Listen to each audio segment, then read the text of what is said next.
of audience. And before starting, I'd like to introduce myself. I think I am audible. Yeah. Okay. Thank you, sir. Vijay sir. So let me introduce myself. I am Amjan Buragohai, Marketing Manager Northeast, and I am looking after all the 7 states of Northeast. I am looking after the business development and the marketing in the entire Northeast region. And I am based at Guwahati branch office.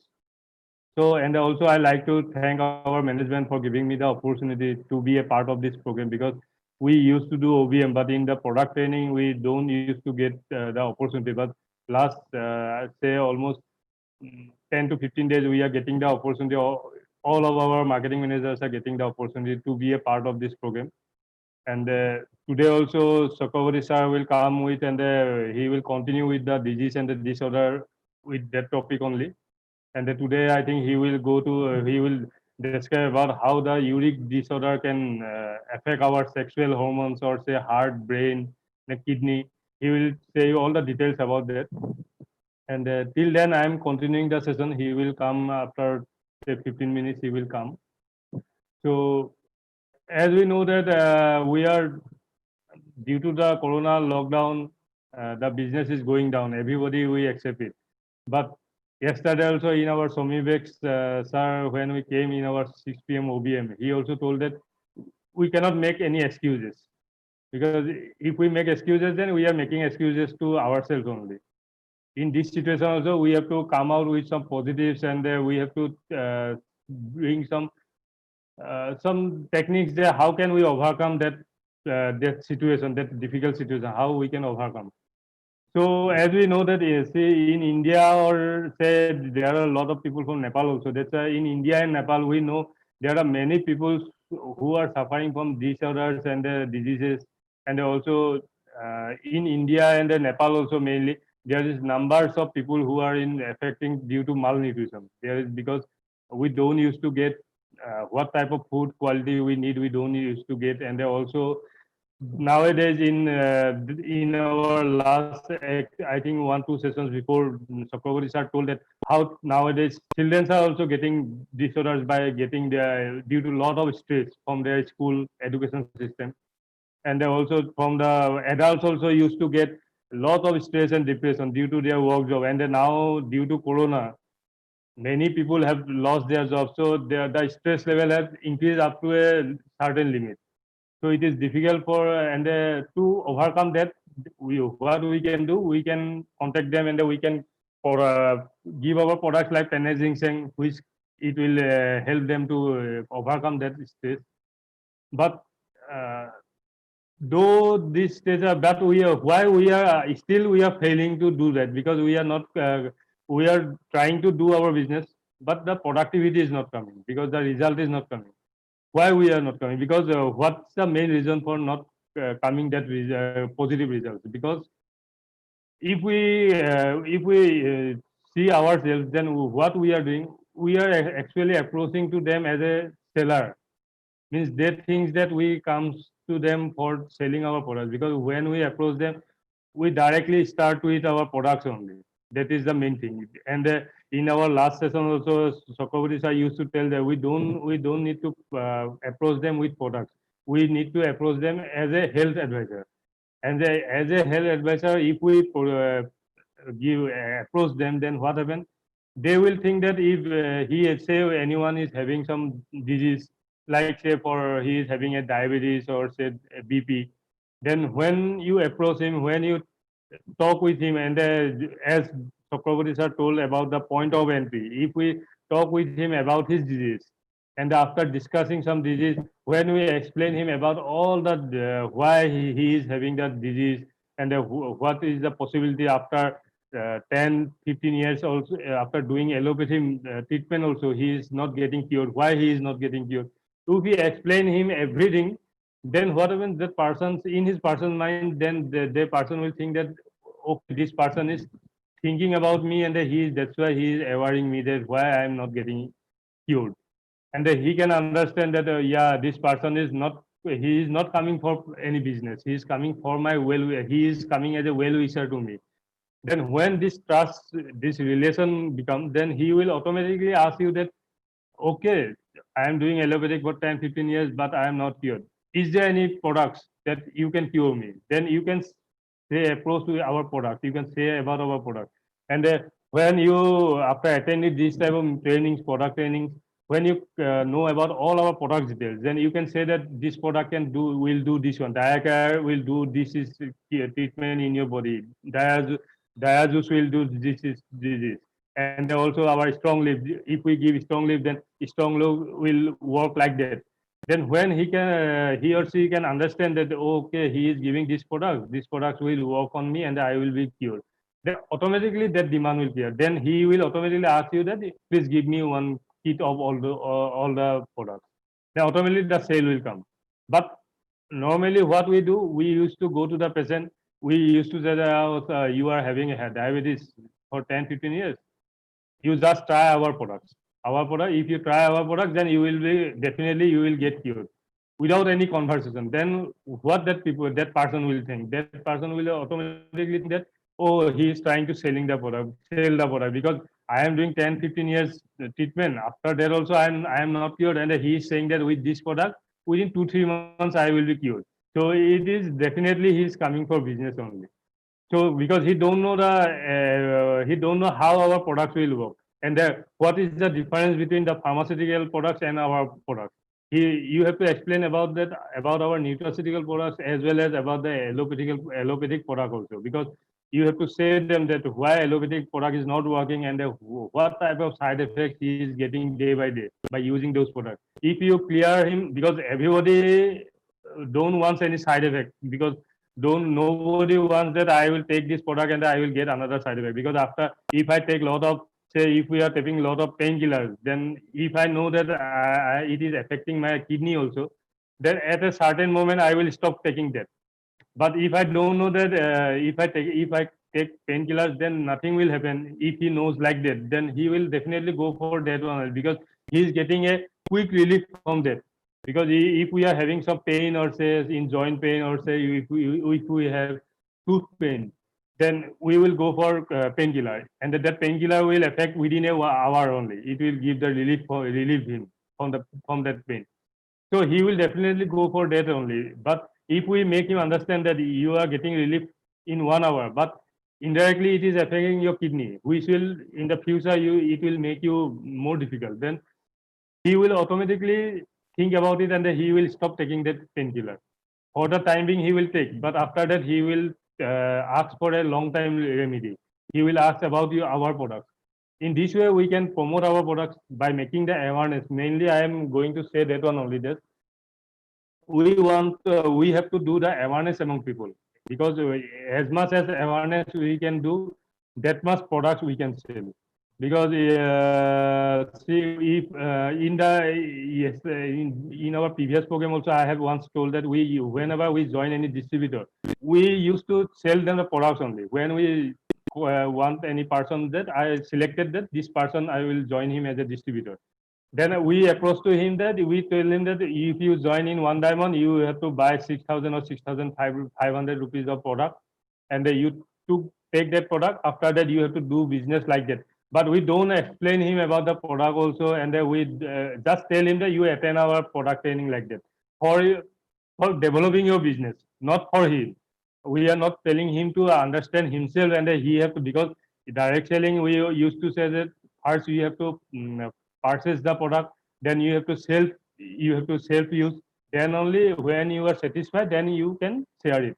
But if he don't take, if he take the product and don't use by himself only, if he is not aware of the products only, then the business will definitely not grow. He up to 2, 3% he can push and sell the product, but after that he cannot do it because he don't he did himself also don't know about the product. And if he himself use that product, then he can say him as a testimony by himself only. He can show his own testimony also. He can say that also. But if he don't use, then he confidently can't say about our products because he don't know about our product. That's why whenever we join new distributors also, first we have to say them all that first you for joining you need 6 to 6,500 rupees. So you take those products which are required for you. Means in your family, in his family, maybe someone have BP or someone have say diabetes or someone have some asthma problem. Just ask him that first you take some medicines for the joining, whatever the amount is. For that amount, you just take some products for your own family. After consuming it, when you get the results, because our products, as you know, that our products are giving excellent results. So when he will get result, then he can approach to hundreds of people. Then he can himself tell that my wife is having this problem. After taking the product, she's getting cured. That's why I'm promoting this product. So you can, when because if that person's relatives also, because many his relatives also might know his wife's problem, and when he approaching to those relatives, that then those relatives can see that yeah, his wife is getting cured. Then they also have the trust in our products, and they will use to purchase our product, and this way the awareness will happen. But we normally that we don't do that. We only approach to the customers.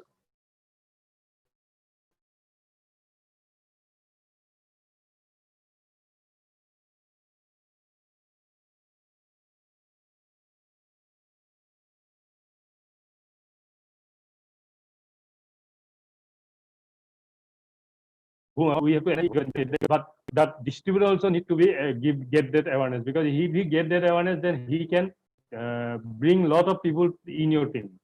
So indirectly, it will help you only, because you will develop your team in your, if your downline can understand the awareness, and he can spread the awareness. Because to a certain level, you can help him in developing his team. But at one time, you cannot support him as before, as in the say in the start, how much time you have given to him to develop his team. In the after some moment, you cannot give him. But if he is also aware, he is also qualified, he is also got all the knowledge, and he is himself is also aware, and he become he knows all the awareness, then he can also use it and implement it in his downline, and he can grow his team as well, and also he can make awareness among the people. So I want to say that one only, that by making awareness only, we can create our business. Yes, we have to do business, we have to join teams, we have to join members for for developing our team, and for developing our, for increasing our income. But indirectly, if we make the awareness, then automatically this team building and everything will come.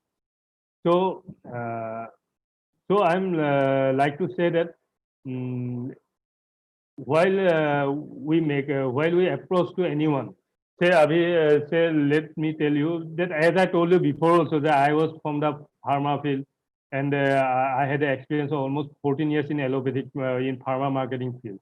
And now I came to this one in nutraceutical industry.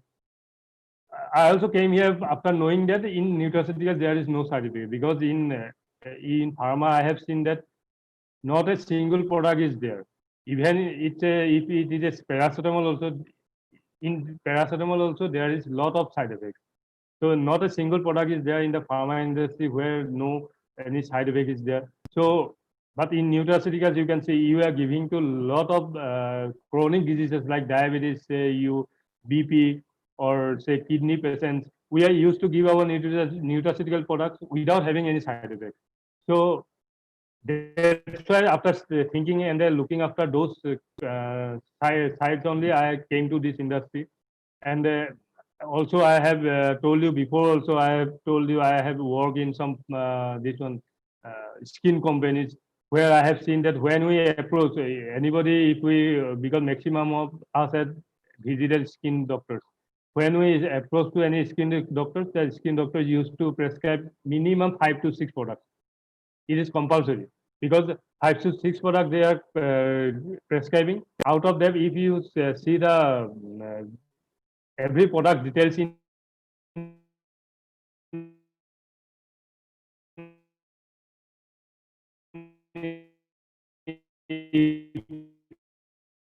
you search it in Google, and they are giving vitamin tablets, some are giving some vitamin B, vitamin D, like vitamin 12, like that products they are giving at least 4 or 5 products. That means we are taking that vitamin tablet. But after that also, when you search that vitamin tablet in the Google, you can find that in that vitamin also there is side effects, because those are made from chemicals. But the same thing we are doing here. We are, if somebody is having some skin problem also, we are giving our Nimba, like that products we are used to give. But our products, same, we are giving the vitamins, everything we are giving. But our products don't have any side effects also. It's a zero side effect. So we have to explain that thing to the patient, because as in the previous program also we used to say that we are doing the promotion, we are doing awareness, we are going to the people, each and every people we are approaching, and we are saying that we are bringing products which have no side effects. And then also they are not coming to join us. They are not able to, we cannot make them able to join us, because it's like I told you before, so it's like we human beings are like sheep. Ship means वो जो भेड़े होता है ना, भेड़े उनके जैसा होता है, क्योंकि भेड़े क्या होता है, शिप्स क्या होता है, first ship in which way the first ship will go, everybody will go that way only, that is the one, it's a nature of the sheep. So we human beings are also become like that only, because well, what the previous persons are doing, we are doing that way only, we are following their steps only.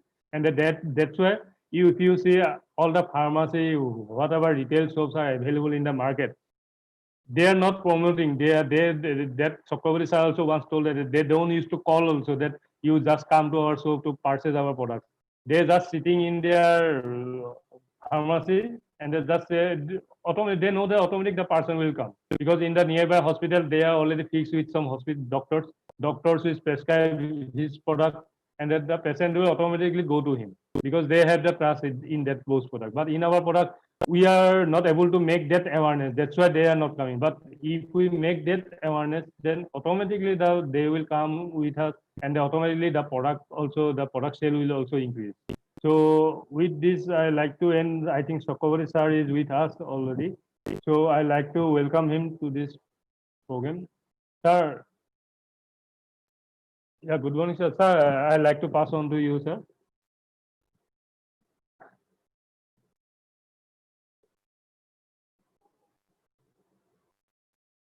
Maybe he is disconnected again. I think he will come in a short time. So that is the thing, that we have to make that awareness. We are not able to make completely that awareness among them. If we make them, then automatically we can. Oh, just a minute.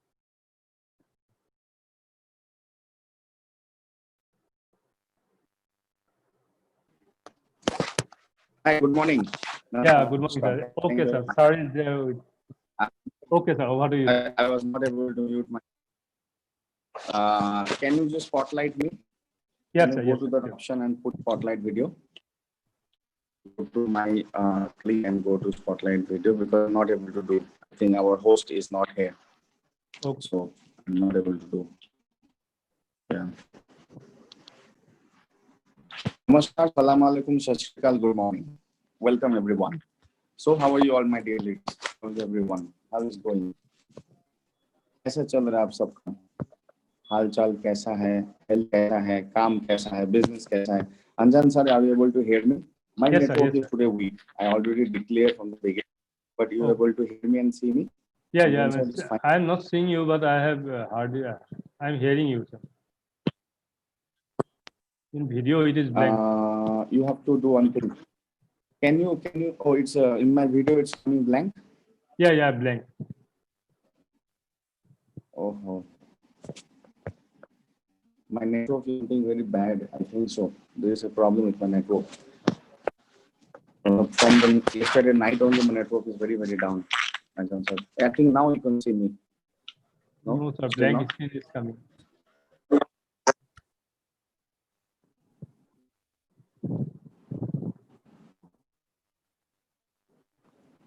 You see, Patha Chakravarti still blank, huh, sir? Yeah. Only your voice is coming. Yeah, now we can see you. I think my network is. Thank you, dear leaders. Welcome everyone. आशा करता हूँ कि आप मुझे थोड़ा देख पा रहे, सुन पा रहे, थोड़ा भी सुन पा रहे, थोड़ा भी देख पा रहे, तो ही चल जाएगा.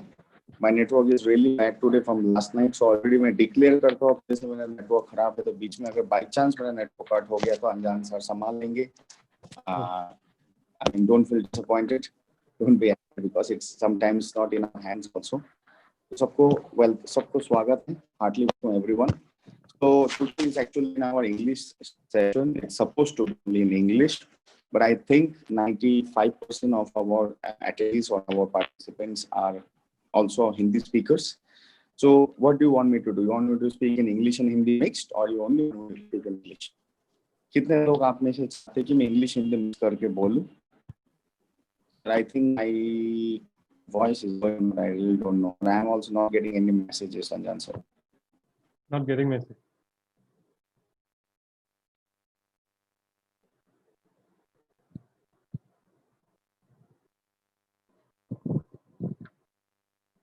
Yeah, sir's network is very disturbed. Again, he disconnected. English, English, English.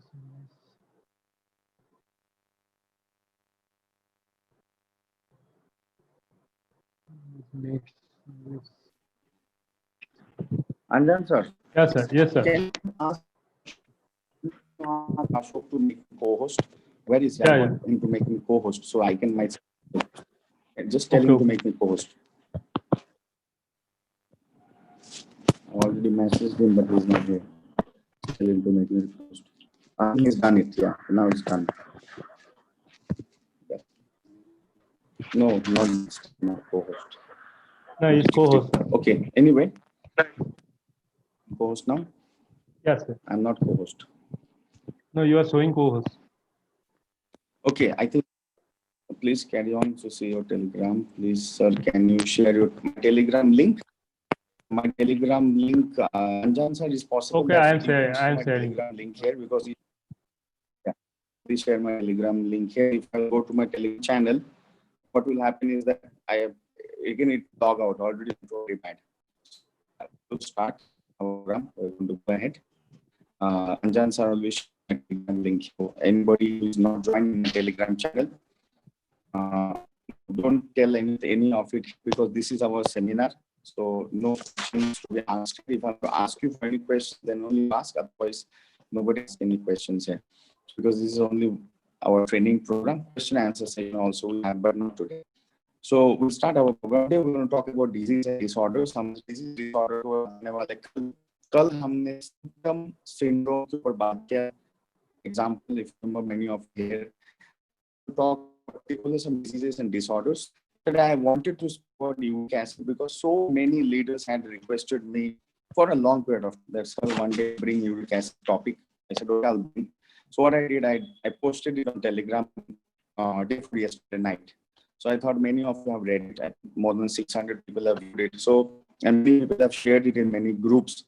So मैंने सोचा आज मैं uric acid के टॉपिक को लेके आता हूँ. We'll talk about the uric acid, that what this uric acid problem which many people are actually suffering and many people have a myth. What is this uric acid problem? ये problem है क्या? कहाँ से शुरू हो रहा है? क्यों हो रहा है? क्यों बहुत सारे questions हैं and बहुत लोगों को इस confusion and understanding है कि what is the uric acid actually all about. My network is I think really very bad. I'm myself sure. Anjan sir, you're not able to see me, right? Your actually picture is hanged like that, but voice is okay, sir. Voice is, don't know what is happening. Okay, we'll go ahead into the uric acid. So, dear friends, uric acid को थोड़ा समझते हैं. देखिए, uric acid नाम सुन के लोग अरे uric acid हुआ, uric acid है. I like to tell you, we human beings. There is no human being on this earth who don't have uric in the body. Uric acid is just one component in our body, just like glucose is, just like carbohydrate is, just like cholesterol is, just like a person without having any cholesterol.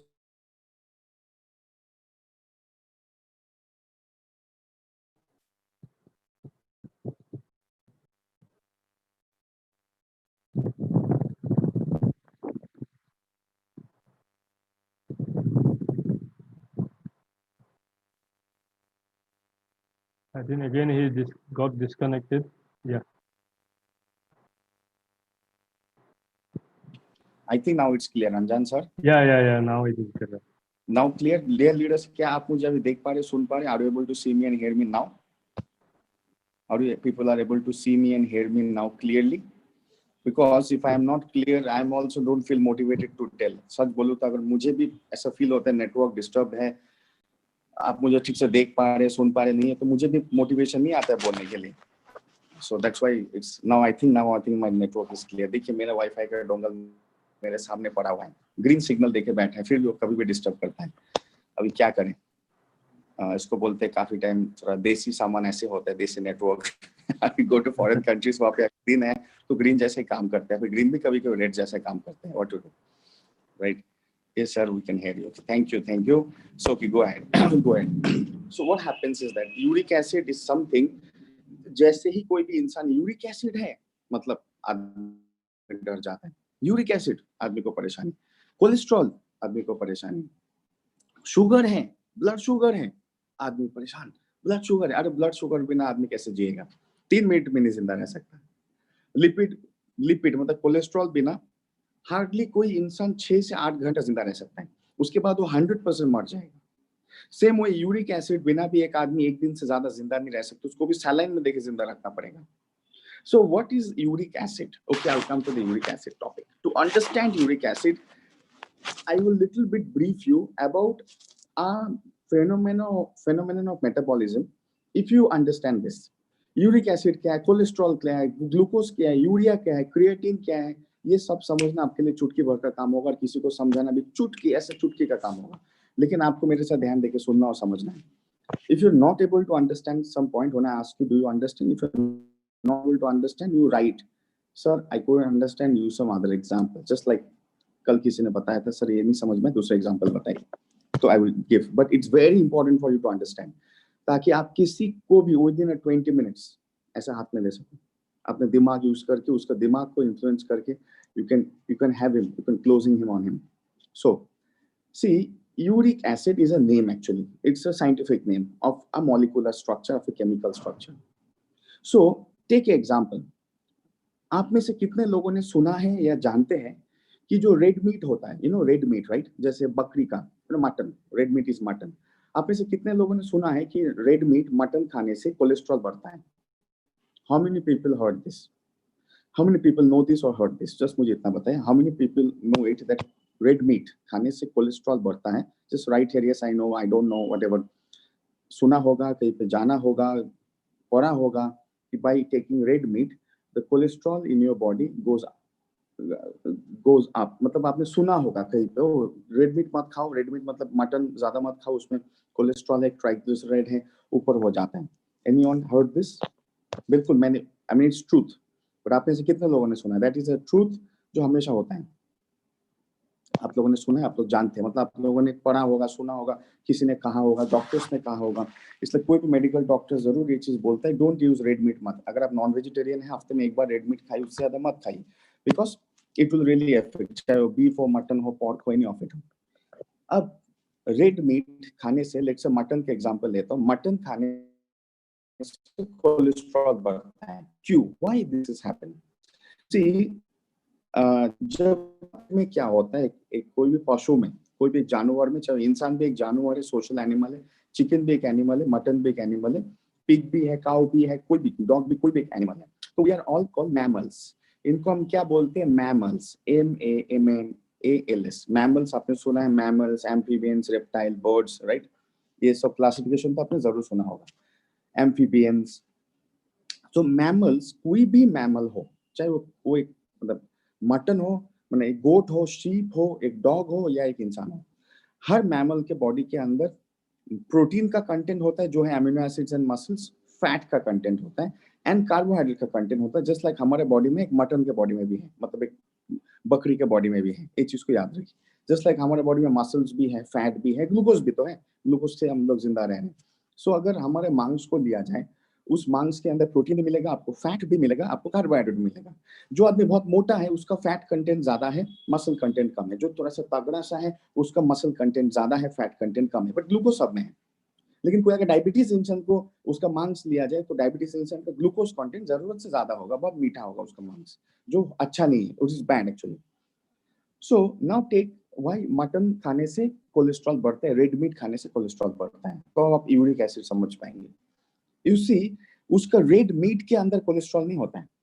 अगर mutton का मांस है ना, जैसे आप सोचिए mutton का मांस आप बाजार में खरीदने गए कसाई से, कसाई में मटन बकरी ऐसे करके लटक रहा है, मतलब मरा हुआ बकरी, काटा हुआ बकरी लटक रहा है। उस मांस को आप हाथ में लीजिए, उसमें डायरेक्टली आपको कोलेस्ट्रॉल नहीं मिलेगा।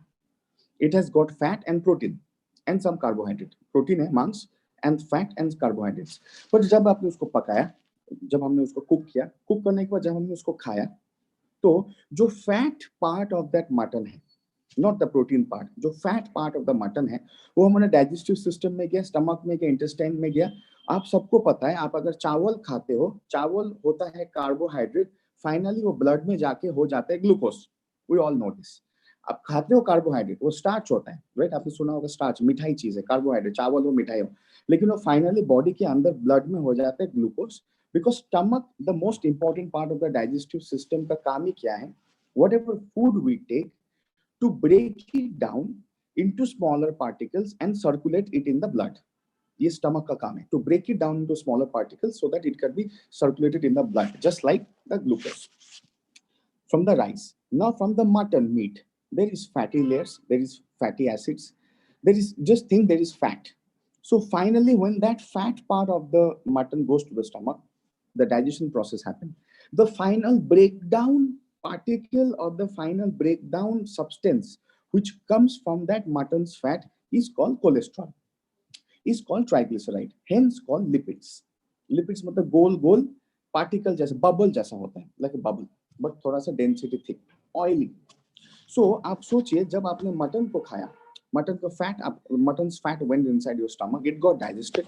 जब वो डाइजेशन होने के बाद जो छोटा छोटा पार्टिकल्स होता है, राइट? मटन आप बोलेंगे सिर्फ फैट था, प्रोटीन भी था। तो जो प्रोटीन का पार्ट था, मटन में जो प्रोटीन का पार्ट था, वो टूटने के बाद एमिनो एसिड्स जैसा चीजें ब्लड में गया,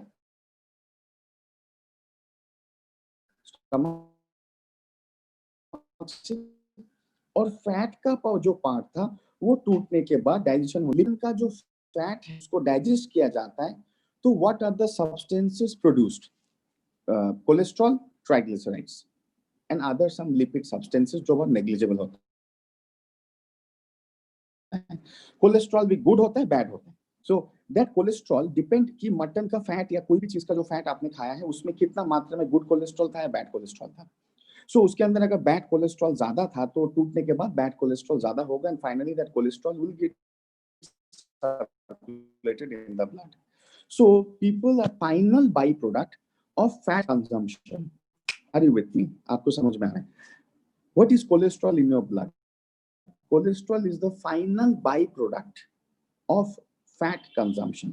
आपने अगर फैटी कोई भी चीज खाया, ऑयली बादाम खाया, रेड मीट खाया, अल्कोहल पिया, कोई भी टाइप का फैटी सब्सटेंस खाया, चर्बी जातीय चीज खाया, डालडा खाया, घी खाया, बटर खाया, बहुत ज्यादा काजू खाया, रोस्टेड काजू, any sort of this fatty food जिसके अंदर फैट होता है, वो फैट फाइनली टूटने के बाद लिपिड्स में परिवर्तन होता है, खून में लिपिड्स होता है, कोलेस्ट्रॉल एंड ट्राइग्लिसराइड। अभी कोलेस्ट्रॉल में भी गुड वाला है, बैड वाला है, और ट्राइग्लिसराइड होता है।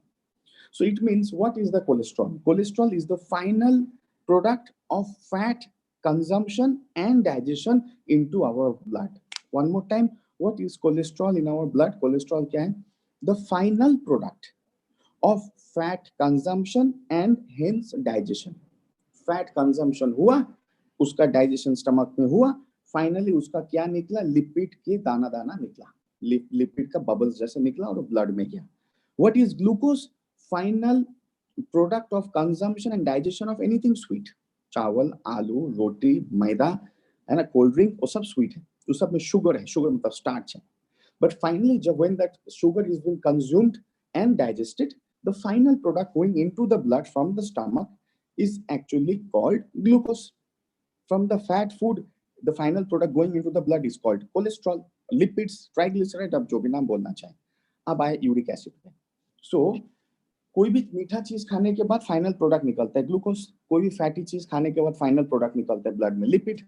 सेम वे हम लोगों का 3 टाइप का खाना होता है if you count in calories.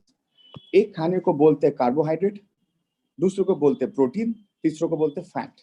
हमने अभी कौन सा 2 चीज को डिस्कस किया? हमने डिस्कस किया कार्बोहाइड्रेट खाने से ग्लूकोज फाइनली ब्लड में पहुंचता है और फैट खाने से लिपिड्स फाइनली ब्लड में पहुंचता है। सो हमें डिस्कस अभी क्या करना है? प्रोटीन। जस्ट लाइक चावल खाने से या कोई भी मीठा चीज खाने से फाइनली ब्लड में ग्लूकोज में परिवर्तन होके जाता है, जस्ट लाइक कोई भी फैट खाना खाने से फाइनली ब्लड में लिपिड्स परिवर्तन होके जाता है, सेम वे कोई भी प्रोटीन खाना खाइए, whichever is protein, spinach, सरसों प्रोटीन, सरसों का साग प्रोटीन खाइए, एनी सोयाबीन खाइए, पनीर खाइए, चिकन खाइए, फिश खाइए, एनी प्रोटीन, दाल लीजिए, मसूर दाल, एनी सॉर्ट ऑफ प्रोटीन खाना खाने के बाद वो भी स्टमक में जाएगा, इंटेस्टाइन स्टमक को सर्कुलेशन में होगा, डाइजेशन होगा, फाइनली वहां से बहुत सारे टूट के प्रोडक्ट्स निकलेगा। एक होगा एमिनो एसिड्स, आप जानते हैं, जो मसल्स में जान देते हैं, और भी बहुत सारे प्रोडक्ट्स हैं जस्ट लाइक कीटोन्स होते हैं, लेकिन एक उसमें से एक फाइनल प्रोडक्ट ये भी होता है uric acid. What is the uric acid? So uric acid is one of the, not only the one of the final byproduct of protein consumption and digestion. Just like चावल खाने के वजह से चावल का कंजम्पशन एंड डाइजेशन से final by product glucose निकलता है, फैट का खाने कंजम्पशन एंड डाइजेशन के वजह से फाइनल बाय प्रोडक्ट लिपिड निकलता है। सेम वे प्रोटीन खाने के वजह से, प्रोटीन का कंजम्पशन एंड डाइजेशन के वजह से one of the final by product is uric acid. There is many by products like amino acids, like ketones, like other also elements, but one of them is uric acid. So इसका मतलब है आदमी जब जब protein खाएगा तब तक uric acid बनेगा, बनना ही बनना, ये नेचुरल प्रोसेस है। It means if your age is 30 today, for the last 30 years आप तो प्रोटीन्स तो खा रहे हैं ना, बिना प्रोटीन्स को तो आप जिंदा भी नहीं है। You are taking proteins every day, that means for the last 30 years, if you are taking proteins for the last 30 years, uric acid is getting formed into your blood, and it is a normal process. ऐसा ही होना चाहिए, it is a very normal process. It's happening and it should be always happening. फिर से बोल रहा हूँ, it's happening and it should be always happening. If it is not happening, then it's abnormal. Are you with me? If it's not happening, then it's abnormal. Just like चावल खाने से अगर glucose blood में नहीं पहुंच रहा है तो एबनॉर्मल हुआ, फैट खाने से लिपिड्स ब्लड में नहीं पहुंच रहा है तो एबनॉर्मल हुआ, सेम वे प्रोटीन खाने से अगर यूरिक एसिड ब्लड में नहीं पहुंच रहा है तो एबनॉर्मल हुआ। सो it is totally normal. Protein आपने खाया, वो यूरिक एसिड में परिवर्तन हुआ और ब्लड में गया, because uric acid is one of the final by product. मतलब बाई प्रोडक्ट मतलब टूटा हुआ, टूट के, सोचिए ना प्रोटीन जाता है, प्रोटीन इतना बड़ा, मेरे हाथ को देखिए, वो स्टमक में गया, मुंह में पहले आपने चबाया, उसको हल्का किया, फिर स्टमक में गया, स्टमक के एसिड्स ने उसको डाइजेस्ट किया, करते करते करते करते छोटा छोटा होते होते होते होते तो फाइनली जब वो ब्लड में जा रहा है इतना इतना पार्टिकल्स होता है। पहले इतना बड़ा प्रोटीन था, इतना बड़ा particles. One of them is uric acid, one of them is amino acids, one of them is ketones and other elements है, बट हम लोग बात आज यूरिक एसिड का करते हैं। It means what? Uric acid is a must and always will be a must byproduct of protein consumption and digestion. अब मुझे दोस्तों एक बात बताइए, अगर आपने मेरा बात समझ पाए अभी तक, जो भी मैंने यूरिक एसिड के बारे में बताया, क्या यूरिक एसिड ब्लड में होना कोई एबनॉर्मलिटी है या बस एक नॉर्मल प्रोसेस है? आप मुझे बता सकते हैं क्या यूरिक एसिड ब्लड में होना, अगर आपकी यूरिक एसिड आपके ब्लड में, अगर यूरिक एसिड अभी इस समय इंडियन टाइम में 11:40 बजे आपके ब्लड में यूरिक एसिड है, so is it something very bad, abnormal, और it is just normal that it should be there? क्या लगता है आपको? इट्स जस्ट नॉर्मल, बिल्कुल right, it is a normal component, तो होगा ही होगा। Then why actually uric acid causing the problem? देखिए यहाँ पे मजा कहाँ पे, माने the fun, where the fun lies.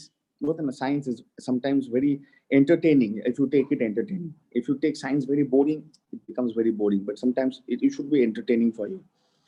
You see, most of the people, आप हिंदुस्तान में 100 आदमी को यूरिक एसिड बोले, यूरिक एसिड, ऐसा डर जाएगा जैसे कोई परमाणु बम पाकिस्तान से गिर रहा है, ऐसा डर जाएगा आदमी। यूरिक एसिड उसके भी ब्लड में यूरिक एसिड है, सबके ब्लड में यूरिक एसिड है।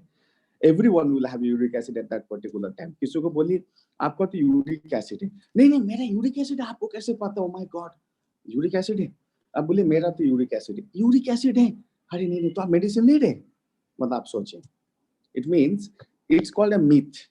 मिथ मतलब जो चीज एक नॉर्मल है बट उसको इतना लोग डर गए उसके ऊपर, है ना, एक नॉर्मल चीज है, इतना डर गए। जस्ट लाइक आपके छत में बैट घूम रहा है चमगादड़, लेकिन लोग बोल रहे हैं बैटमैन घूम रहा है, कुछ ऐसे मिथ हो गए। वो बैट है मतलब बैटमैन, वो आपके दीवार में स्पाइडर है मतलब स्पाइडरमैन है, मतलब वो वाले इसको मिथ बोलते, जो है एक चीज बट उसको मतलब एक हाइप करके एक मिथ बना के कराया गया है।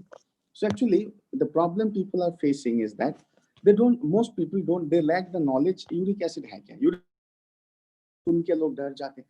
मुझे मेरा तो ब्लड शुगर है। ब्लड शुगर है? अरे आप क्या दवाई लेते हो, आप मेडिसिन लेते हो, कितने साल से ब्लड शुगर है? अगर मुझे कोई पूछेगा ना, मैं सामने आके बोलूंगा मेरा तो ब्लड शुगर है। मुझे पूछेगा कितने साल से ब्लड शुगर है, सर मेरा एज अभी 32 है, तो 32 साल से ब्लड शुगर है। मैं तो ऐसे सीधा बोलूंगा, मेरा उसका तो जिंदा रहना पॉसिबल नहीं। आप भी ऐसे बोलिए मेरा आपका जितनी उम्र है डे अनुसार बोलिए उतना ही मेरा, उतना डे से मेरा ब्लड शुगर है। पर इतना दिन तक आप आते नहीं थे, couldn't have come this long if you didn't have blood sugar. Same way, the blood uric acid, by uric acid in the blood is the same thing, just like blood sugar, just like blood cholesterol. But then why the uric acid causes the problem? आपने मेरे classes में बहुत बार diabetes सुना है, blood glucose सुना है, insulin pancreas सुना है। तो मेरा आपसे एक सवाल है ना, क्वेश्चन है, इसको ध्यान से सुन के आंसर चैट में लिखिएगा। ये द होल प्रोसेस को एक बार एक्सप्लेन करता हूँ। आपने चावल खाया, मुंह ने चावल को चबाया, फिर स्टमक में उसको डाइजेस्ट किया, इंटेस्टाइन ने एब्जॉर्ब किया, फाइनली ग्लूकोज ब्लड में गया। ग्लूकोज ब्लड में जाने से immediately brain will be reading. Okay, ध्यान से सुनिएगा, इसके पीछे एक सवाल है। ब्रेन विल बी रीडिंग, मेरे बॉडी में ग्लूकोज का मात्रा हाई हो गया, बाहर से कुछ चावल आया है इसलिए ग्लूकोज का मात्रा हाई हो गया, ब्रेन ने रीड किया। ब्रेन ने रीड करने के बाद पैंक्रियास को सिग्नल भेजा, फटाफट अपना काम शुरू करो। पैंक्रियास ने इंसुलिन बनाया और इंसुलिन ने ब्लड ग्लूकोज को मात्रा को फिर से नॉर्मल में ला दिया। कैसे नॉर्मल में लाया? जो एक्सेसिव ब्लड ग्लूकोज चावल से बाहर चावल से आया था, उसको इंसुलिन ने पकड़ के उसको सेल्स के अंदर, टिश्यू के अंदर, मसल्स के अंदर, जहां जहां ब्रेन के पास लेके गया। That means what the insulin did, insulin actually did not kill the glucose, insulin did not destruct the glucose, insulin utilized the extra glucose। बाहर चावल से जो एक्स्ट्रा ग्लूकोज आपके ब्लड में आ गया था, इंसुलिन ने जाके उसको काट नहीं डाला, मार नहीं डाला, तोड़ नहीं डाला, इंसुलिन ने उसका यूटिलाइजेशन किया, उसको पकड़ा, उसके साथ जोड़ के उसको जहां जहां लेके जाना है, मसल में लेके जाना है ताकत के लिए, ब्रेन में लेके जाना है ताकि ब्रेन चल पाए ठीक से, टिश्यूज में लेके जाना है ताकि एनर्जी आए माइटोकॉन्ड्रिया में। इसलिए that means the insulin actually utilized the extra glucose, it did not destroy the extra glucose. That is insulin activity. अब मेरा सवाल को ध्यान से सुनिए, मतलब इतना बोलने के बाद ही सवाल है। सो इफ ग्लूकोज ब्लड में है और इस ग्लूकोज को इंसुलिन, एक्सेसिव ग्लूकोज जो ब्लड में आया, अगर उसको इंसुलिन ने यूटिलाइज किया तो blood glucose will come to normal. And if जो एक्सेसिव ग्लूकोज आया, राइट, उसको अगर इंसुलिन ने यूटिलाइज नहीं किया तो एक्सेसिव ग्लूकोज वो ब्लड में ही रह जाएगा। That process is called accumulation of excessive blood glucose in the blood vessels, right? Excessive accumulation of excessive glucose in the blood vessels. It means दो चीज हो सकता है उस ग्लूकोज का, जो एक्स्ट्रा ग्लूकोज आया चावल के द्वारा, कोल्ड ड्रिंक के द्वारा, आटा, रोटी के द्वारा, आलू के द्वारा, उस एक्स्ट्रा ग्लूकोज का दो चीज हो सकते हैं, या तो accumulation in the blood या तो utilization into the body। Correct? Are you able to get me? फिर से बोल रहा हूँ, उस ग्लूकोज का दो चीज हो सकता है। अगर इंसुलिन ठीक से काम करेगा तो होगा यूटिलाइजेशन इन द बॉडी, और अगर इंसुलिन ठीक से काम नहीं करेगा तो accumulation in the blood. Problem करने वाला क्या है? एक्यूमुलेशन ऑफ द ब्लड अगर हो गया तो प्रॉब्लम करने वाला है, और अगर यूटिलाइजेशन इन द बॉडी हो गया तो बहुत बढ़िया काम करने वाला हुआ। राइट? क्लियर? अब मुझे एक बात बताइए, ये एक्यूमुलेशन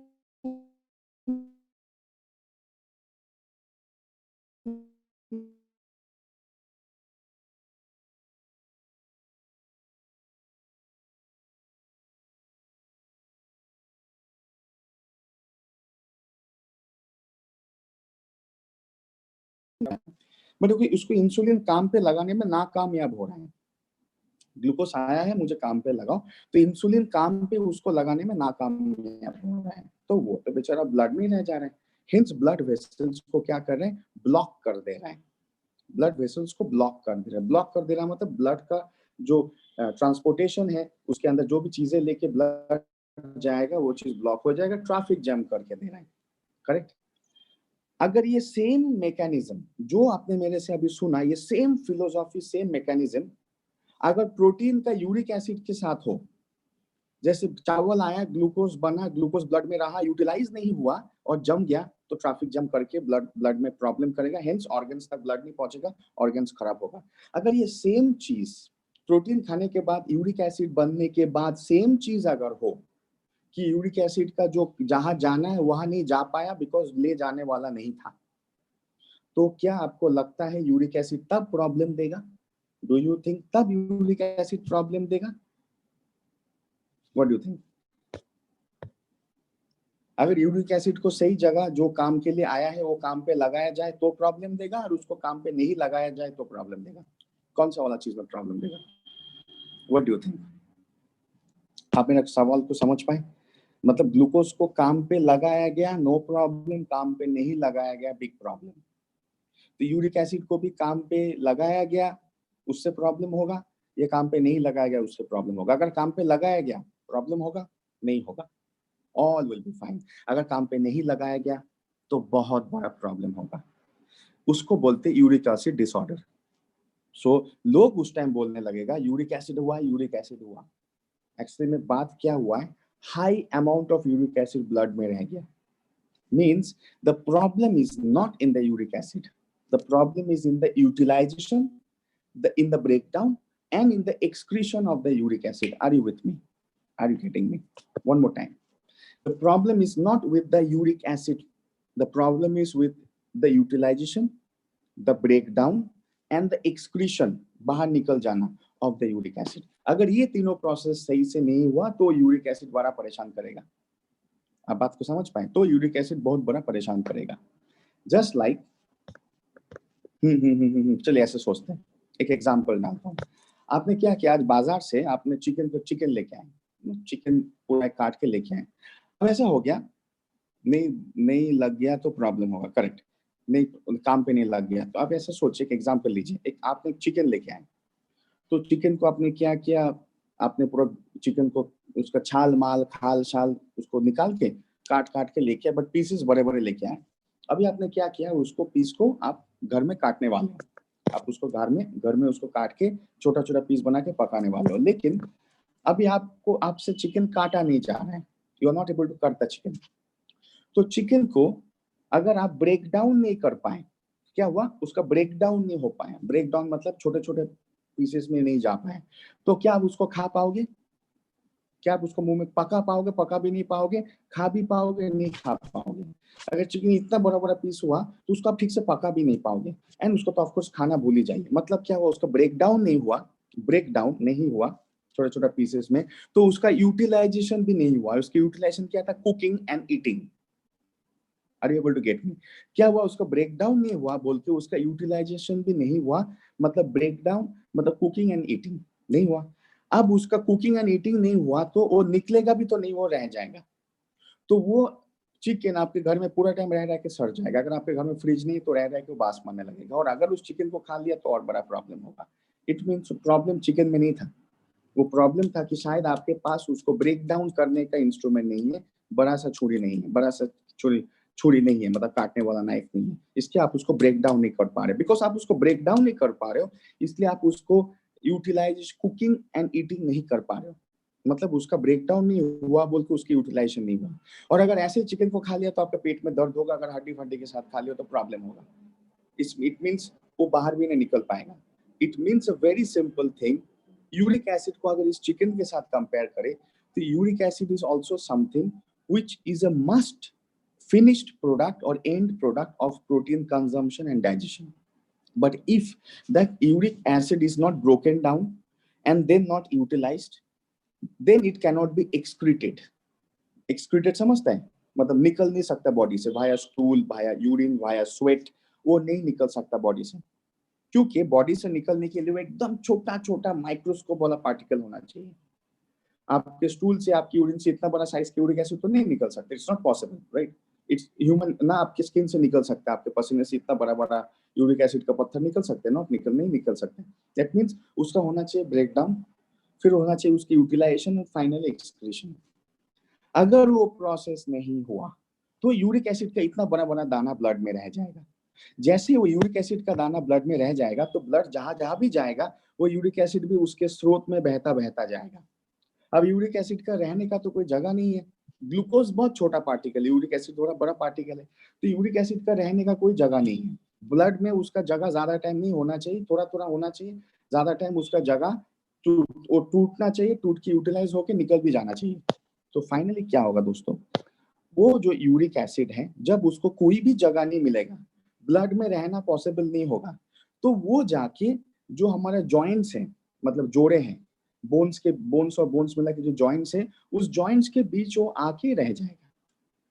वो पहले पहले रहेगा, आपको कभी कभी गांठ में दर्द होगा, उसको हिंदी में बोलते हैं ना गठिया, इंग्लिश में बोलते हैं गाउट, वो गांठ में रह जाएगा, कभी कभी दर्द होगा, कभी कभी ये हड्डी के नीचे रह जाएगा। बॉडी के जहां जहां भी हड्डी है वहां पे रहना शुरू करेगा। जब हड्डी में भी वो जगह खत्म हो गया रहने का, तब वो जाके हार्ट में जगह ढूंढेगा, आपके दिल में हार्ट में जगह ढूंढेगा।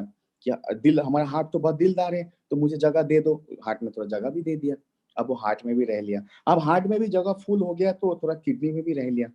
जब किडनी में भी जगह फुल हो गया तो अब वो सेक्सुअल कैविटी में, रिप्रोडक्टिव सिस्टम में भी घुस गया, वहां पे भी रहने लगा। वो भी जगह खत्म हो गया तो नर्वस सिस्टम में नर्व्स के साथ थोड़ा जपेट के, भाई मुझे थोड़ा जगह दे दे यार, मैं क्या करूं, ना बाहर जा सकता हूँ, ना मैं कोई, मेरा कोई काम हो सकता है, मुझे भाई जगह दे दे कुछ, बोल के वो बॉडी का अलग अलग हिस्से में अपना जगह बनाना शुरू करेगा। That's called gout and it's problems. Problem अब तब शुरू हो गया, गठिया में दर्द, सेक्सुअल प्रॉब्लम, हार्ट बीट का प्रॉब्लम, छाती में पेन, किडनी में स्टोन शुरू हो जाएगा। इट मीन्स जो लोग यूरिक एसिड बोलते हैं, बेचारे यूरिक एसिड का सच में गलती नहीं है। लोग यूरिक एसिड को एक शैतान सोचते हैं। यूरिक एसिड बेचारा कुछ भी गलती नहीं किया, वो शैतान नहीं है। शैतान तो हमारा मेटाबॉलिक सिस्टम है, जिसने यूरिक एसिड को सही से break down, utilization and excretion नहीं कर पाया। Uric acid is not a toxin, glucose is not a toxin.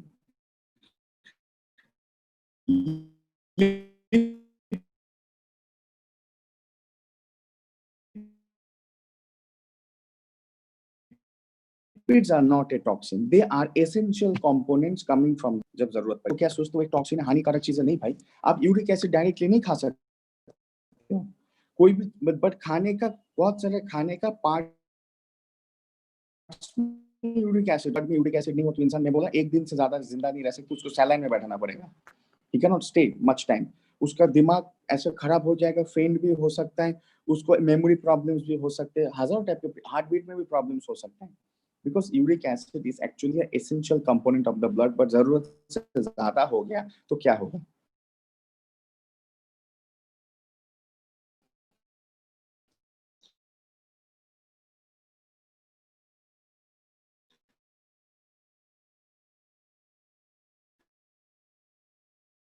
आपको पसंद है आपके घर में एक मेहमान है ना, खाना खाते ही रहता हो, पीते भी रहते हो, सब कुछ लेते रह रहा हो, तो आप एकदम इरिटेटेड हो जाएंगे। तो आप मुझे निकाल भी नहीं पा रहे कि डॉक्टर साहब इसको कैसे बोलूं, है ना, रखने में आपको प्रॉब्लम हो रहा है, तो मैं वो यूरिक एसिड बन गया, ऐसे सोचिए ना। सोचिए मैं वो यूरिक एसिड हूँ फिर आपके घर में, कुछ ऐसे एग्जाम्पल से सोचिए, है ना। ऐसा बन नहीं जाऊंगा, आऊंगा नहीं, आप चिंता मत कीजिए, बस मैं कुछ ऐसे यूरिक एसिड हूँ, तब ऐसे सोचिएगा, तब मुझे यूरिक एसिड टर्मिनोलॉजी दे सकते हैं। आया समझ में, आया मैं क्या बोलने का कोशिश कर रहा हूँ? तो यूरिक एसिड कुछ इसी प्रकार का आप टर्मिनोलॉजी से सोच सकते हैं, like it's a very welcome guest, but if it is always coming and not going, then it's very unwelcome, right? अगर it's a uric acid is a very welcome guest, लेकिन वो हमेशा आया और नहीं गया तो वो बहुत ही अनवेलकम्ड हो जाते हैं, बिन बुलाया मेन चाहा मेहमान होके बैठ जाता है, बड़ा परेशान। So that is actually uric acid. लेकिन मैं नहीं बनूंगा आपके घर में यूरिक एसिड आके, आप उसका चिंता मत कीजिए। सो यूटिलाइजेबल यूरिक एसिड होगा, जमा हुआ गठिया नहीं बन जाएंगे, आपके घर का गांठ नहीं बन जाएंगे, गाउट नहीं हो जाएगा, ना कोई कॉम्प्लिकेशन होगा, right? Most welcome sir, thank you all my dear leaders, आएंगे, जरूर आएंगे। सो अब आपको समझ में आ गया यूरिक एसिड का प्रॉब्लम है क्या दोस्तों। It's very simple to understand. मतलब अगर किसी का जॉइंट्स में फूल रहा है, उसका जॉइंट्स सूजन हो रहा है, तो बोल रहा है यूरिक एसिड, प्रॉब्लम का नाम बताइए अभी क्या है। मुझे कौन बोल सकता है कि डिजीज कहाँ पे है? From Nepal, you are always welcome. Thank you so much. हुन्छ सर, हुन्छ नेपाल आउँदैछ हैन. Thank you. इतना नेपाली बोलना आता है, बहुत नहीं बोलना आता, इतना से ही आप समझ जाएंगे मैं क्या बोलने का कोशिश कर रहा हूँ. Yes and thank you. So आप मुझे एक बात बताइए, अभी मेरा जो आंसर है, ये जो यूरिक एसिड है, सो यूरिक एसिड ये जो आपका जॉइंट्स में जम गया है ना, गांठ में जम गया, हार्ट में जम गया, सेक्सुअल ऑर्गन्स में जम के हार्मोन्स प्रॉब्लम कर रहे हैं. मुझे एक बात बताइए, ये यूरिक एसिड जो ऐसा हुआ, जो गाउट डिजीज हुआ, इसमें फॉल्ट किसका है? यूरिक एसिड का है या फॉल्ट किसका है? एक वर्ड बोलिए, एक वर्ड बस. राइट, लिखिए फटाफट लिखिए यार. इतना क्लासेस ले रहे हैं आप लोग, इतना अच्छे स्टूडेंट्स हैं. Right, you should be fast answering. Problem किसका है दोस्तों? एक वर्ड बोलिए. मेटाबॉलिज्म का है सर. Correct, metabolism problem. जैसे मैंने आपको समझाया था, हमारे शरीर में 3 टाइप का कैलोरी खाना आता है दोस्तों. एक आता है कार्बोहाइड्रेट, राइट, जैसे चावल, रोटी, मैदा, दाल, आलू. वह एक आता है आपका कार्बोहाइड्रेट, दूसरा आता है प्रोटीन, तीसरा आता है आपका कौन सा? फैट, है ना, फैटी फूड. तो फैट को टूट के काम में लगाने वाले को बोलते हैं फैट मेटाबॉलिज्म. कार्बोहाइड्रेट को टूट के काम पे लगाने वाले को बोलते हैं glucose metabolism. Same way protein को टूट के काम पे लगाने वाले को बोलते हैं प्रोटीन मेटाबॉलिज्म.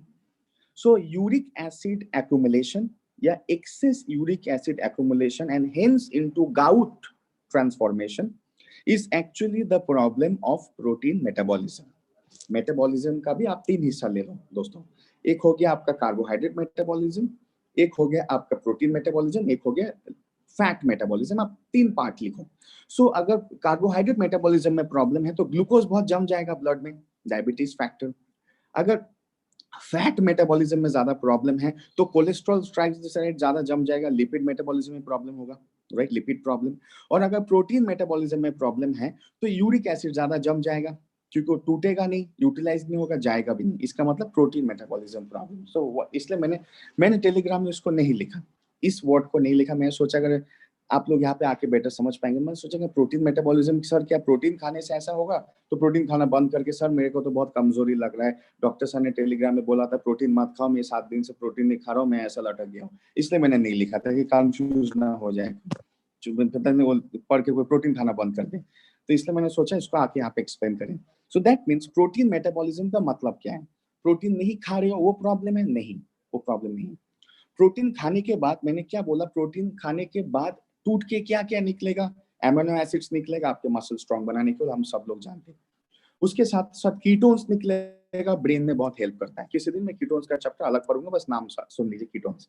तीसरा निकलता है यूरिक एसिड, और भी चौथा, पांचवा, छठवा निकलते, उस टॉपिक में आज नहीं आ रहे, सम अदर एलिमेंट्स होते. तो उसमें से टूटा हुआ एक चीज है यूरिक एसिड. कुछ टाइप के खाने में यूरिक एसिड का मात्रा थोड़ा ज्यादा होता है, जैसे कि मसूर दाल, जैसे कि स्पिनच को क्या बोलते हैं? सरसों का साग में क्या बोलते हैं? साग, क्या साग बोलते हैं? ग्रीन साग. आप समझ रहे हैं ना मैं क्या बोलने का? Spinach, SPINACH, spinach. पॉपाई का कार्टून नहीं आता था, पॉपाई द स्पिनच मैन, वो खाता था ना स्पिनच ऐसे करके, उसको स्पिनच बोलते हैं. सो स्पिनच में पालक, thank you so much Surabhi ji. So it is the palak. पालक में बहुत ज्यादा high amount of uric acid रहता है, बट उसमें कोई खराबी बात नहीं है. तो मसूर दाल में भी रहता है कि आप दाल खाना बंद कर देंगे. वाइल्ड मशरूम ले लीजिए. वाइल्ड मशरूम मतलब जो फैक्ट्री में बना होना नहीं, जंगल में मशरूम, जो जंगली मशरूम होता है. आप कभी नॉर्थ ईस्ट के 3 जगह में जाइए.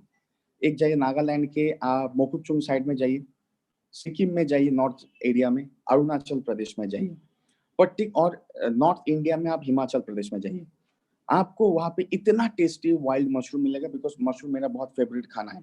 ऐसा मत सोचिए कि मैं आऊंगा तो मशरूम बनाना है, आप ये मत सोचिए कि मैं इशारा करके बोल रहा हूँ. जस्ट मेरा बहुत फेवरेट खाना है.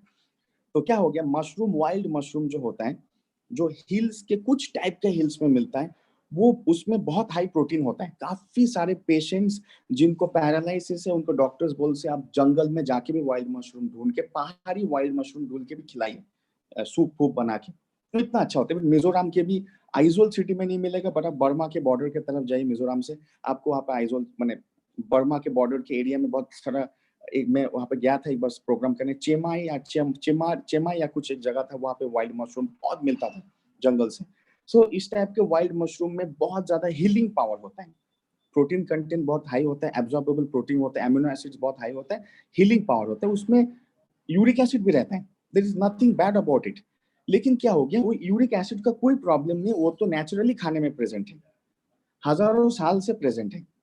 मशरूम भी कई लाखों साल से प्रेजेंट है इस धरती में, दाल भी लाखों साल से प्रेजेंट है, साग भी प्रेजेंट है, चिकन भी प्रेजेंट है, मटन भी present, Champai, correct, thank you, Champai. मैं वहाँ पे गया था प्रोग्राम करने, so I got so very nice wild mushrooms there because it's very near to the Burma border, से बर्मा से आता है वाया बॉर्डर, ऐसा लैंड रूट में लेके आते, इट वाज रियली ऑसम। मतलब वो खा के मतलब आदमी को एटलीस्ट 6-8 घंटे ना फीलिंग होगा, कुछ एनर्जेटिक फीलिंग होगा। लॉन्ग ट्रैवल में थी, तो लॉन्ग ट्रैवल के बाद एक कमजोरी आता है, खाने के बाद एकदम लग रहा है कि मैं और 6 घंटा ट्रैवल कर सकते हो या काम कर सकते हो, because they are natural components. So कोई भी एक अच्छा नेचुरल खाने में, देखिए पालक एक बहुत अच्छा नेचुरल खाना है, उसमें यूरिक एसिड है। मसूर दाल सबसे बेस्ट दाल वर्ल्ड में, मसूर दाल को मानते हैं। अब जितने भी दाल का कंपोनेंट ले दो, इंडिया में मोर देन 10 टाइप के दाल लोग रेगुलर यूज करते हैं। वर्ल्ड रिसर्च सेंटर्स ने बोला है कि मसूर दाल सबसे ज्यादा हेल्थी दाल है, तो भी यूरिक एसिड पेशेंट्स को मसूर दाल खाना मना है, राइट? तो यूरिक एसिड पेशेंट्स को मसूर दाल खाना मना है, क्यों? मशरूम खाना मना है, क्यों? मसूर दाल, करेक्ट, स्पिनच खाना मना है, क्यों? अंडा खाना मना है, क्यों? द प्रॉब्लम प्रोटीन और हेंस यूरिक एसिड है, ये तो हजारों साल लाखों साल से, जब से मुर्गी इस दुनिया में तब से चल रहा है, कुछ नया चीज नहीं है, जब से लाखों साल से तब से चल रहा है। It means what? The problem is not in that food and the problem is not in the uric acid present in the food.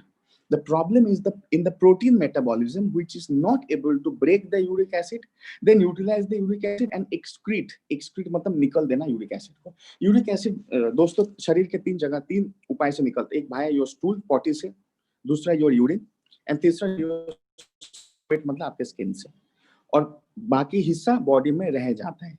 इसलिए अगर आपने अभी जाके ब्लड टेस्ट किया, अभी लेट से 12 बजे हिंदुस्तान में, आप जाके एक ब्लड टेस्ट कराइए 1 बजे, आपके ब्लड में शाम को रिपोर्ट देगा ना, यूरिक एसिड होगा ही होगा, बट नॉर्मल रेंज में, और वो होना चाहिए। जिसका नहीं हुआ उसका बहुत बुरा दिन आने वाला है, ये मैं आपको बोल रहा हूँ। अगर किसी के ब्लड में यूरिक एसिड बहुत लो मिला है, नहीं मिला, उसके बहुत खतरनाक दिन आने वाले हैं। So it means uric acid blood में रहेगा रहेगा। मतलब ऐसा सोचिए, मैं एक एग्जाम्पल बोल रहा हूँ, सोचिए 100 ग्राम, जस्ट मैं एग्जाम्पल है, 100 ग्राम यूरिक एसिड खाने के द्वारा घुसा, तो 100 ग्राम फाइनली ब्लड में गया। 100 ग्राम से ऐसा सोचिए 90 ग्राम टूट टूट के निकल, यूटिलाइज होके निकल जाएगा, और 10 ग्राम रह जाएगा। यही होना चाहिए नॉर्मल रेशियो। अगर आपने बहुत ज्यादा यूरिक एसिड वाला खाना भी खाया, अगर आपके प्रोटीन मेटाबॉलिज्म में ताकत रहा, तो भी वो टूट के रख देगा, बाकी जितना भेज देगा, आउट कर देगा, जितना रखना है उतना ही रखेगा, क्योंकि ब्रेन इज वेरी इंटेलिजेंट, उसको पता है कितना यूरिक एसिड को तोड़ना है और कितने को रखना है, कितने को निकालना है, कितने को रखना है, कितने को कहाँ भेजना है। लेकिन जब ब्रेन प्रोटीन मेटाबॉलिज्म को बोल रहा है अपने एक्टिविटी करो, एंजाइम्स को बोल रहा है प्रोटीन मेटाबॉलिज्म के एंजाइम्स को बोल रहा है एक्टिविटी करो, प्रोटीन मेटाबॉलिज्म का हार्मोन्स को बोल रहा है एक्टिविटी करो, नर्व सिग्नल्स भी ब्रेन दे रहा है, लेकिन प्रोटीन मेटाबॉलिज्म ले रहा है, लेकिन वो नाकामयाब हो रहा है काम करने में। तब यूरिक एसिड का ब्रेकडाउन, यूटिलाइजेशन एंड एक्सक्रीशन नाकामयाब हो जाएगा और ब्लड में रह जाएगा। जरूरत से ज्यादा ब्लड में रह जाएगा, जरूरत से ज्यादा टाइम ब्लड में रह जाएगा, जरूरत से ज्यादा मात्रा में ब्लड में रह जाएगा। अब ब्लड में भी उसका जगह नहीं है, तो ब्लड जहां स्रोत, ब्लड जहां फ्लो हो रहा है, ब्लड एक नदी है, बहता हुआ पानी, ब्लड में पानी है ना, तो बह रहा है, ब्लड एक जगह नहीं खड़ा रहता। आपका ब्लड इधर से इधर, इधर से इधर, अभी भी बात करते करते आप बैठे तो भी वो फ्लो हो रहा है। सो ब्लड क्या है, एक सोचिए नदी है, बहता हुआ पानी जैसा। तो यूरिक एसिड भी बह रहा है, हार्ट के पास गया, हार्ट में रह गया कुछ, भाई थोड़ा जगह दे दो मुझे, बंजारा, तो क्या हो गया, एक बंजारा बन गया। अभी बंजारे को घर दे दो, गाना, एक बंजारे को दे दो घर, वैसा वाला बात हो गया। वो हार्ट में घर बना लिया, किडनी में घर बना लिया, पहले वो सबसे पहले जॉइंट्स में घर बनाते हैं, मतलब गाउट जिसको बोलते हो, जॉइंट्स में। मैंने इमेज भी डाला था टेलीग्राम में, आपने देखा होगा। So if somebody is not subscribe, आप चैनल में आके सब्सक्राइब कर सकते हैं। सो वो क्या हो गया, पहले जॉइंट्स में घर ढूंढना, जब जॉइंट्स पूरा फुल हो गया, अब जॉइंट्स में जगह नहीं है और, तो अब उसने किडनी में ढूंढा, 6 ऑर्गन्स में ढूंढा, हार्ट में ढूंढा, नर्वस सिस्टम में ढूंढा, मतलब कॉन्स्टेंटली ढूंढा। अब मेडिकल ट्रीटमेंट क्या करता है, चलिए आते हैं। आप बोलेंगे सर फिर तो मेडिकल ट्रीटमेंट लोग मेडिसिन खाते हैं, उससे क्यों नहीं होता है काम, उसमें क्या होता है? You could be asking me this question, very correct question. आते हैं उसमें। You see the problem is when the protein metabolism, माने इन जनरल मेटाबॉलिज्म में है और प्रोटीन मेटाबॉलिज्म में खास करके है। तो मेटाबॉलिज्म तो जनरल हुआ, उसमें कार्बोहाइड्रेट, प्रोटीन एंड फैट। सो ऐसा कोई गारंटी नहीं है कि आज प्रोटीन मेटाबॉलिज्म में सिर्फ प्रॉब्लम है तो कल ग्लूकोज वाला में नहीं होगा, ऐसा कोई गारंटी नहीं है। आज प्रोटीन मेटाबॉलिज्म में प्रॉब्लम है तो कल लिपिड मेटाबॉलिज्म में प्रॉब्लम नहीं होगा, ऐसा कोई गारंटी नहीं, क्योंकि तीनों ही मेटाबॉलिज्म का हिस्सा है। सो अगर हमारे देश में कोई बहुत बड़ा गड़बड़ चल रहा है, तो अगर नॉर्थ ईस्ट में आज गड़बड़ चल रहा है, मतलब कोई इसका गारंटी नहीं है कि कल नॉर्थ वेस्ट में गारंटी नहीं, प्रॉब्लम नहीं चलेगा। अगर आज नॉर्थ इंडिया में प्रॉब्लम चल रहा है, ऐसा कोई गारंटी नहीं है कल साउथ इंडिया में नहीं चलेगा। Are you able to get me? क्योंकि सब लोग इंडिया का हिस्सा है, हिंदुस्तान के अंदर ही तो आ रहा है ना, एक देश का पार्ट हुआ। अगर नेपाल का आपका नॉर्थ हिस्सा में कोई प्रॉब्लम हो रहा है, ऐसा गारंटी नहीं है कि साउथ में नहीं होगा कल के दिन में। इट मीन्स बिकॉज वो दोनों, नॉर्थ ऑफ नेपाल भी inside Nepal, south of Nepal भी inside Nepal, eastern Nepal, western Nepal, east of India, सब एक ही जगह में हिस्सा हुआ ना। सो इसका मतलब क्या हुआ? यहाँ पे प्रॉब्लम मतलब गारंटी नहीं है कि यहाँ पे नहीं होगा, क्योंकि दोनों इस कमरे के अंदर का हिस्सा है। मतलब प्रॉब्लम अगर कमरे में है, यहाँ पे है, तो यहाँ पे भी हो सकता है कल के दिन में। So what will happen? अब प्रॉब्लम कहाँ पे हो रहा है? सो प्रोटीन मेटाबॉलिज्म में डिफेक्ट है, बट मेडिकल ट्रीटमेंट में क्या होगा? सबसे पहला प्रिवेंशन दिया जाएगा, और वो करेक्ट है। डॉक्टर्स जो एडवाइस देते हैं, मैं भी किसी को सबसे पहले एडवाइस दूंगा, जब तक आपका सिस्टम बैक टू नॉर्मल नहीं आता है, आप protein and hence uric acid वाला प्रोटीन्स कम खाइए, जैसे कि अंडा, जैसे कि पालक, जैसे कि वाइल्ड मशरूम, देसी चिकन मतलब जो एकदम बॉयलर चिकन नहीं बोल रहा हूँ मैं, ब्रॉयलर वाला जो देसी चिकन नहीं होता, देसी मुर्गी, उसमें बहुत ताकत होता है, हाई प्रोटीन होता है, but hence high uric acid भी होता है। वो सब थोड़ा कुछ टाइम कम खाइए, नहीं खाइए तो ही अच्छा होगा, राइट? सो जो पहला क्या देंगे हम? प्रिवेंशन मतलब आप इनटेक ऑफ यूरिक एसिड को कम करो, क्योंकि आपका यूरिक एसिड को पहले अभी सिस्टम से निकालना है। जो सिस्टम से निकलना चाहिए, वो सिस्टम को बैक टू नॉर्मल सिस्टम में लाके सिस्टम के द्वारा निकालना है भाई। तो इसका मतलब आप अभी बाहर से यूरिक एसिड लाना कम कर दो या बंद कर दो, क्योंकि अंदर का चीज को बैक टू नॉर्मल सिस्टम लाके निकालना है। लेकिन जब मेडिकल ट्रीटमेंट शुरू होता है, उसमें क्या होता है आप सुन लीजिए। मेडिकल ट्रीटमेंट में जो फार्मास्यूटिकल्स यूज करते हैं, राइट? मैं कभी आप चाहो तो मैं वो ड्रग्स का नाम भी लिख सकता हूँ, वहाँ पे I have a license to write that, so there is no problem.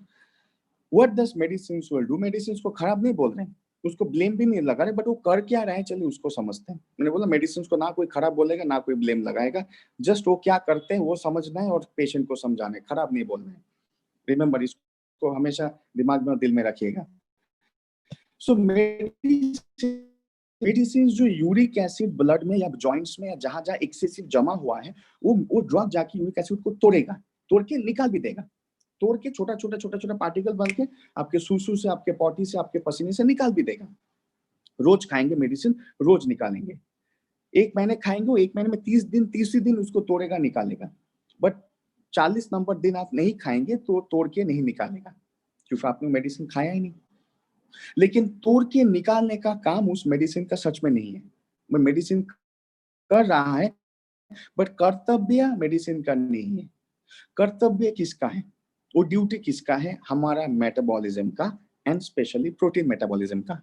लेकिन वो मेडिसिन कर रहा है, प्रोटीन मेटाबॉलिज्म का ड्यूटी वो करके दे रहा है। लेकिन जब तक लोगे तब तक वो ड्यूटी करेगा, जिस दिन नहीं लोगे, ड्यूटी करने वाला आया नहीं, और प्रोटीन मेटाबॉलिज्म तो भाई टून होके बैठा हुआ। तो अब वो टून होके, बेहोरा होके जो प्रोटीन मेटाबॉलिज्म बैठा है, उसको फिर से चंगा करना है। अगर उसको चंगा कर देंगे तो ऑटोमेटिकली वो प्रोटीन मेटाबॉलिज्म ठीक होके यूरिक एसिड को फिर से उसका पूरा प्रोसेस को चंगा कर देगा, राइट? और यूरिक एसिड के द्वारा जो दंगा हो रहा है आपके शरीर में, वो भी बंद कर देगा। अब बात समझ गए? जब वो लूढ़ा लड़का हुआ है ना, प्रोटीन मेटाबॉलिज्म को आप चंगा कर देंगे, तो protein metabolism automatically uric acid का दंगा को बंद कर देगा बॉडी में। Are you able to get me? But medicine क्या कर रहा है? यूरिक एसिड को तोड़ के निकाल रहे, जब जब लेंगे तब तक निकाल। आप 30 साल मेडिसिन लेते जाइए, 30 साल वो मेडिसिन वो ड्यूटी करेगा, लेकिन उसके साथ साथ और भी कुछ कार्यक्रम खराब वाला भी शरीर में करके जाएगा, side effect of medicine. But अगर कोई भी एक पेशेंट को ऑप्शन दिया जाए कि भाई देखो, आप मेडिसिन ले रहे हो, बहुत अच्छा है मेडिसिन, ये मेडिसिन सच में बहुत अच्छा काम करता है, ये इस तरीके से काम करते हैं, घुसता है आपके बॉडी में, जहां जहां यूरिक एसिड जरूरत से ज्यादा जमा हुआ है, उसको तोड़ता है, तोड़ के उसको निकाल देता है। It breaks the uric acid wherever it's accumulated, breaks it, and then finally it excretes it out from your body, from your susu and from your sweat. It's doing a very good duty. This medicine you are paying money, it's doing his duty. Your doctor also doing your duty, doing his duty. Medicine is doing his duty, doctor is doing his duty.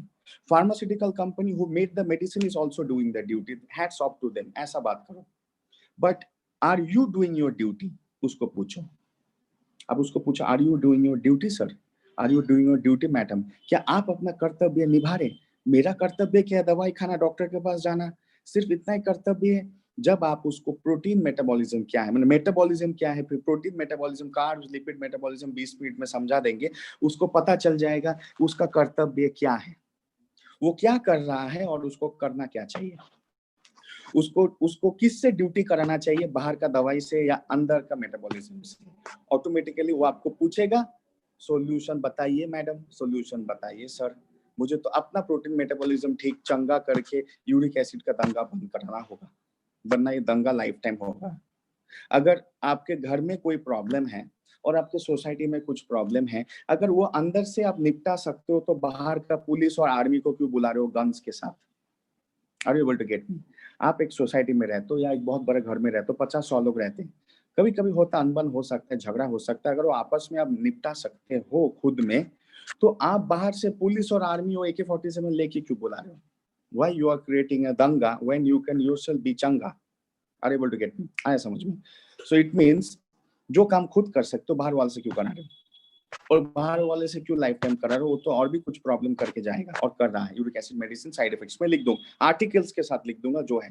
मैं फिर से बोल रहा हूँ, there is nothing bad, क्योंकि outside चीजें अपना तरीके से काम करेगा, वो काम कर रहे हैं, बट काम कराना है अपना मेटाबॉलिज्म सिस्टम को, protein metabolism. If it starts working, then uric acid का डाइजेशन तो स्टमक करेगा, उसने कर दिया। उसके बाद जो हमारा प्रोटीन मेटाबॉलिज्म के एंजाइम्स, हार्मोन्स, कैटलिस्ट है, प्रोटीन मेटाबॉलिज्म का complete process back to process आ जाएगा।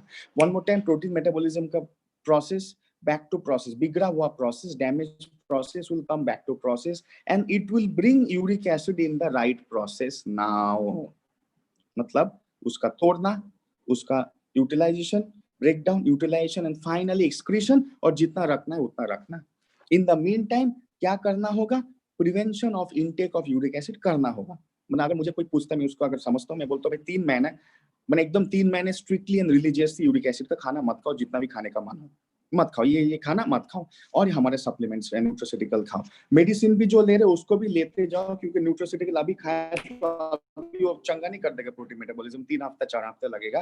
Take your medicines as you are taking, take our Orions nutraceutical. कौन सा लेना है मैं बोलता हूँ, इसलिए सवाल मत पूछिए, पहले मैं बोल दूंगा। ओरियंस न्यूट्रास्यूटिकल लेते जाइए, मेडिसिन जो है उसको करते जाइए, प्रिवेंशन को करते जाइए, प्रिवेंशन भी कीजिए, medical treatment which is you are taking, you continue it, add on our Orions nutraceutical treatment. And when the Orient's nutraceutical treatment will bring back the protein metabolism into the process, जब protein metabolism को back to process में ला देगा, आपका medicine का जरूरत नहीं पड़ेगा, क्योंकि ऑटोमेटिकली आप लेवल्स को नीचे जाते हुए देखोगे, यूरिक एसिड को देखोगे। इट मींस आप फीड करके जो कमी था, उसको जो जरूरत था वो देके उसको फिर से चंगा कराए, ताकि यूरिक एसिड का दंगा बंद हो जाए। आपको समझ में? सो कौन से प्रोडक्ट्स लेने से सबसे अच्छा होगा? मैं सबसे ज्यादा रिकमेंड करता हूँ, number 1 product is a wheat grass, because it will help in the flush out of uric acid from the blood. Okay, एक कारण सुन लीजिए, मैंने ब्लड में जो एक्सेसिव यूरिक एसिड है उसको स्टूल के साथ या सुसु के साथ या फिर पसीने के साथ फ्लश आउट करने के लिए बहुत अच्छा हेल्प व्हीट ग्रास करेगा। Number 2, Naturovita. पूरा कारण तो सुन लीजिए, why Naturovita? Naturovita is anti inflammatory product. What is the meaning of anti inflammatory product? जो सूजन कम करने वाला प्रोडक्ट को बोलते हैं एंटी इंफ्लेमेटरी प्रोडक्ट। सो जब गाउट होता है तो हर जगह सूजन होता है, दर्द होता है, नेचुरोविटा उस सिम्टम्स को डाउन करने में बहुत हेल्प करेगा। जनरली नेचुरोविटा लंग्स का पर्टिकुलरली है, बट उसका जो बॉसवेला सेरेटा इंग्रेडिएंट है पर्टिकुलरली स्वेलिंग को कम करने में बहुत हेल्प करता है, चाहे बॉडी में कोई भी हिस्से में हो। सो अगर जॉइंट्स के अंदर स्वेलिंग हुआ है, दर्द हो रहा है, या आर्थराइटिस का भी दर्द हो रहा है, it will very much help. वो बहुत अच्छा हेल्प करेगा सिम्टम को डाउन करने के लिए। प्रोटीन मेटाबॉलिज्म को बैक टू नॉर्मल नेचुरोविटा नहीं लाएगा, बट उस टाइम सिम्टम्स को एलोपैथी ना खा के हमारा नेचुरोपैथी खा के आप डाउन करें, व्हीट ग्रास फ्लश आउट करने का काम करें। उसके साथ एक बहुत ही स्ट्रॉन्ग प्रोडक्ट है हमारा 7 wonder juice, which will work on the protein metabolism. In fact, it will work in every metabolism, लेकिन अगर particularly protein metabolism का प्रॉब्लम है, एक उसको एक जबरदस्त एक स्टिमुलेशन चाहिए, 7 वंडर जूस बहुत अच्छा काम करेगा। It will be very very highly helpful product. उसके साथ कोई एंटीऑक्सीडेंट देना चाहता है दे सकते हैं, अगर कोई पेशेंट अफोर्ड नहीं कर सकता ये 3 प्रोडक्ट से काम हो जाएगा। Wheat grass, Naturovita, 7 wonder juice. Wheat grass बाहर निकलने का काम में हेल्प करता है, नेचुरोवेटा सिम्टम्स ऑफ गाउट, दर्द सूजन को कम करने में हेल्प करता है, और रियली प्रोटीन मेटाबॉलिज्म को जाके जो पंच मारना है उसको करने में सबसे पावरफुल इफेक्ट हमारा 7 वंडर जूस का है। पहले से मैं चीजें बोल दूं, जनरली जब किसी को हाई यूरिक एसिड का प्रॉब्लम है उसको हम प्रोटीन वाला खाना खाने से रोकते कुछ टाइम तक। सो आप हमारे मोरिंडा प्रीमियम जूस, स्पाइरुलिना और कैल्शियम मत दीजिएगा। कैल्शियम क्यों नहीं दीजिएगा उस टाइम में, क्योंकि कैल्शियम उसका ऑलरेडी जॉइंट्स में ऑलरेडी यूरिक एसिड बैठा हुआ है, तो कैल्शियम जाके बैठना प्रॉब्लम है, right. Orthobest you can give, there is no problem of Orthobest, आप दे सकते हैं, आर्थोबेस्ट से कोई प्रॉब्लम्स नहीं होगा। बट मोरिंडा प्रीमियम जूस में हाई अमाउंट ऑफ प्रोटीन है, because it has got the noni, आप जानते हैं मोरिंडा सिट्रोफोलिया नोनी है, so it will be having high, it's having high protein, और स्पाइरुलिना में हाई प्रोटीन है। ये दोनों प्रोडक्ट ना देके बाकी कोई भी प्रोडक्ट अगर उसको कोई कॉम्बिनेशन ऑफ डिजीज आप दे सकते हैं, कोई प्रॉब्लम नहीं है, देयर इज नो इश्यूज। बस ये दोनों प्रोडक्ट को मत दीजिएगा, कैल्शियम को भी अवॉइड कीजिएगा कुछ टाइम तक, जब तक उसका एक जगह तक नहीं आ जाता है, then you can add any product. बस इनिशियल ये 3 प्रोडक्ट को अवॉइड कीजिएगा, ओनली उस 3 प्रोडक्ट। अगर यूरिक एसिड पेशेंट है, wheat grass, Naturovita, 7 wonder juice देने से माय डियर लीडर्स काम हो जाएगा। सो उसको काउंसलिंग कैसे करना है, यूरिक एसिड तो बहुत मिलेंगे आपको पेशेंट, उसको काउंसलिंग कैसे करना है, सबसे पहले the first your duty is to explain what is the metabolism, then explain the 3 parts of metabolism with the full understanding कि ग्लूकोज मेटाबॉलिज्म मतलब क्या है, खाना के बाद ग्लूकोज बनना, कार्बोहाइड्रेट मेटाबॉलिज्म, कार्बोहाइड्रेट से ग्लूकोज बनना, कार्बोहाइड्रेट मेटाबॉलिज्म, फैट से कोलेस्ट्रॉल, ट्राइग्लिसराइड मेटाबॉलिज्म, प्रोटीन से यूरिक एसिड, अमीनो एसिड बनना, प्रोटीन मेटाबॉलिज्म, उसको अच्छे से एक्सप्लेन करें। तो अब तो उसको ऑलरेडी समझ में आने लगा है कि भाई इशारा तो प्रोटीन मेटाबॉलिज्म की तरफ, मतलब प्रॉब्लम मेरा प्रोटीन मेटाबॉलिज्म में है। अब उसको समझे यूरिक एसिड क्या है, खून में आया उसका गलती नहीं, खून में रहा वो भी उसका गलती नहीं, खून से वो हार्ट में, किडनी में, लिवर में, पैंक्रियास में, सेक्स ऑर्गन में, आपके जॉइंट्स में जाके रहेगा, वो भी उसका कोई गलती नहीं है। गलती है उसको ले आने वाले का भी गलती नहीं है, इंसान मतलब वो जो खाने में है वो आने वाला भी गलती नहीं है, रहने वाले का भी गलती नहीं है, जिसने उसको यूटिलाइज नहीं कर पाए, ब्रेक डाउन नहीं कर पाए, एक्सक्रीट नहीं कर पाए, उसका प्रॉब्लम है protein metabolism. So actually the focus on the treatment should be on the protein metabolism and in general metabolism and especially protein metabolism, because the problem is in protein metabolism, you are focusing on protein metabolism। 20 minute ही आपको चाहिए उसको counselling करने के लिए।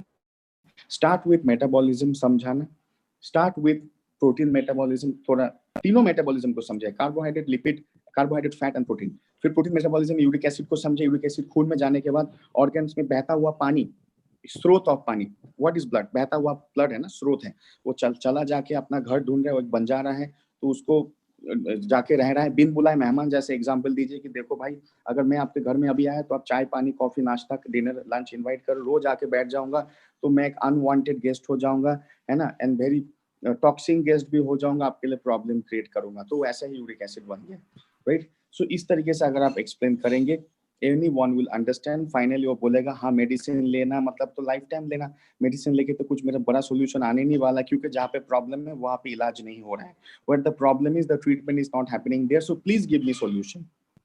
First you are giving a very good definition of metabolism, then you are giving a very good explanation of the metabolism and the problem, finally he is asking you for what, solution। Are you with me? क्या ask कर रहे हैं, solution। पहले आप क्या दे रहे, definition of the uric acid problem, फिर आप क्या दे रहे हैं, explanation। तो आप वो आपसे क्या मांग रहा है, solution, तो आप दे रहे हैं solution। आपने solution बोला ही नहीं था यार, आपने कब बोला ये ले लो, आप तो एक बार भी नहीं बोला। वो बोल रहे भाई कुछ दे दो, मैडम कुछ दे दो, मुझे तो ये हाल है, आपने तो समझा दिया, so I have to now you know take out this problem.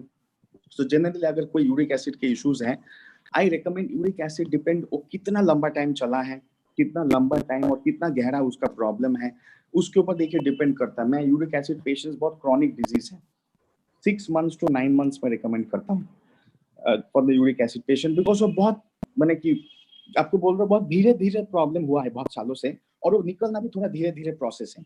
मतलब जैसे आपको बोल सकते हैं 7 वंडर किसी को एनर्जी के लिए चाहिए, वो पीने के 3 दिन बाद वो एनर्जी में बैक आ जाता है, आर्थोपेस्ट खाने के 3 दिन बाद भी जॉइंट पेन चला जाता है, जिनसिंग खाने के 1 हफ्ते बाद भी नींद का प्रॉब्लम ठीक हो जाता है, because they are fast acting, joints are fast acting and neurology is fast acting, but this uric acid metabolism is actually not a very fast acting thing.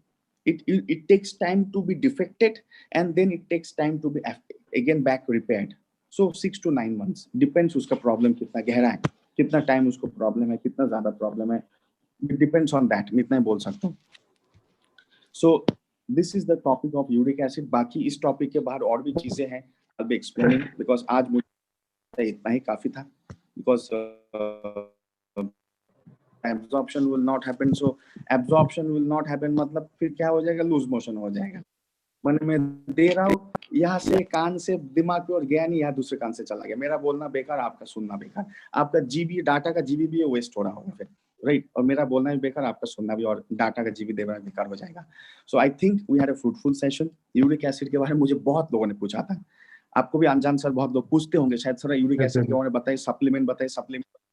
Supplement है सोल्यूशन. पहले प्रॉब्लम तो भाइयों समझ लो, तो ऑटोमेटिकली सॉल्यूशन तो आप खुद ही समझ जाओगे और किसी को भी समझा दोगे. 20 मिनट्स यूरिक एसिड, 20 साल के यूरिक एसिड पेशेंट 20 मिनट्स में कन्विंस्ड हो जाएगा. That only I can say. Thank you so much all my dear leaders, right? And I hope so. अगर आपको कोई भी चैनल में सब्सक्राइब नहीं, you can be subscribing to our channel, right? You can come there. Anjan sir will give you the link. I think Anjan sir ने link दे दिया होगा शायद मेरे चैनल का. दे दिया था मैंने, एक बार दे दी. पीछे दे देता हूं. Link of Telegram. If anyone is still not there as a joint member or subscriber, you can subscribe there, ताकि आपको बार-बार चैनल खोलना नहीं. मैं कुछ भी डालूंगा आपके मोबाइल में टिंग करके मैसेज आ जाएगा कि I have put something, post or something, and you can share it anywhere. So thank you so much, my dear leaders. I pass over to Anjan. And also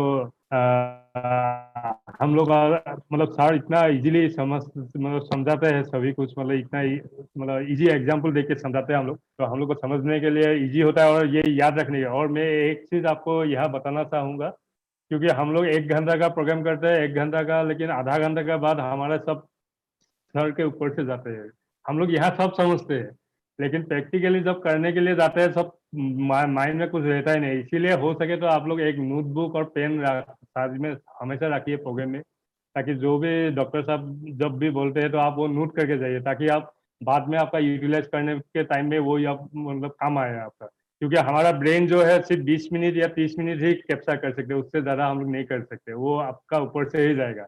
इसीलिए वो आप अभी आप जब सुन रहे हैं तो ऐसा लग रहा है कि इतना इजीली सर समझा रहे हैं, हम लोग इजीली किसी को भी बोल सकते हैं, लेकिन जब आप बोलने के लिए जाएंगे तब माइंड में आपका कुछ याद नहीं आएगा, तब आपका माइंड से चला जाएगा. इसीलिए आप नोट करके रखिए, थोड़ा नोटबुक लेके रखिए, ताकि जो भी पॉइंट्स बोल रहे हैं सारा वो नोट करके रखिए. तो और इसी के साथ मैं आप सभी को और एक रिक्वेस्ट बोलना चाहूँगा कि आप हमारे जो ये प्रोडक्ट ट्रेनिंग है इसमें आप हमेशा 1-2 गेस्ट, नए गेस्ट को लाइए. साथ में हमारे जो ओबियंस मीटिंग भी होता है आपका 6 PM 5 PM का, उस मीटिंग में भी आप मतलब नए गेस्ट को लाइए, ताकि हम लोग मतलब आपका यहाँ क्या होगा, आपका डाउनलाइन से अगर कोई पार्टिसिपेट करेंगे, कुछ अगर सीखेंगे. आज सोच लीजिए ये यूरिक एसिड का जो सर ने जो प्रोटीन मेटाबॉलिज्म के बारे में बोला हम लोग को, मेटाबॉलिज्म के बारे में, वो अगर आप समझ रहे हैं, आपके डाउनलाइन में भी अगर समझते हैं, वो लोग भी वो इम्प्लीमेंट करके आपका बिजनेस बढ़ा सकते हैं.